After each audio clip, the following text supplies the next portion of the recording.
There is a movement across this company across this country and across the world, really, to be against expertise, to be aggressively against expertise. But this one here, people have been fighting this. Stugotz, the reason to me it's so interesting in baseball is because I saw how Michael Lewis's Moneyball was received when it arrived. And then everyone took it, and everyone now uses it. And the teams with money have erased the advantages that the teams that didn't have money had because everyone's using it now.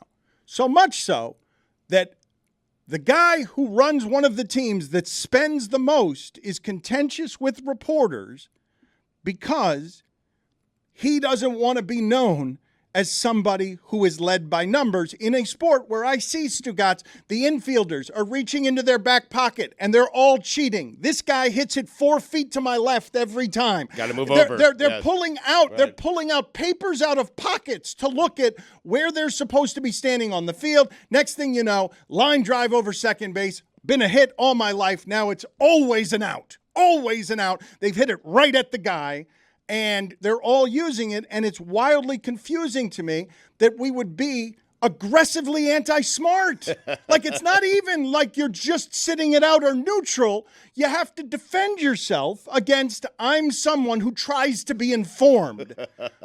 It's a source of shame now. Everyone's using it except for Bochy, and he's won 4 World Series rings. I mean, the gut. Yep.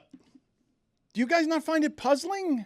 Just what is sweeping as a virus across people who want access to their own information, the correct information that supports what they already believe, not new information, not expertise.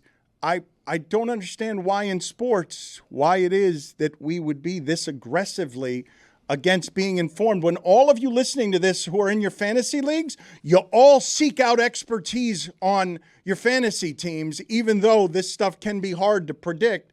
But there is expertise out there that can make you better at this stuff than you are just guessing. But, Dan, the numbers can only tell you so much. It can't tell you what's on the inside. It can't. It can't measure a person's heart. Stugotz wants absolutes and guarantees when all of the projections of everybody predicting everything can be wrong. Like there's a margin for error on all of it. None of it is going to predict it successfully, but in all circumstances, when I'm playing a game, if you tell me I've got a 54% chance here instead of a 46% chance, I'm always going to select 54%, and I'm going to be wrong 46% of the time. But if the winning's in the margins, if it's salary cap sport, if every week you're watching something that's decided by an inch, the difference between the Cowboys and the Eagles today is nothing. An inch. But I want the coach playing probabilities there.